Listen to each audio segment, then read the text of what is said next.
даласындай, Кыргыз казак бир тууган эл, бир атанын баласындай, бир атанын баласындай.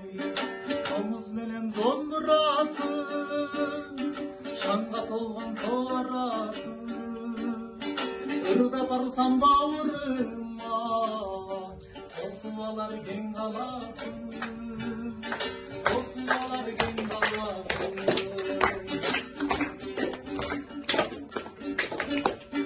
Ат жалында ойноп өстүм, ата бабам болгон көчмөн, Жамбыл менен Кокто болгон, канчалаган акын өткөн, канчалаган насыл өткөн.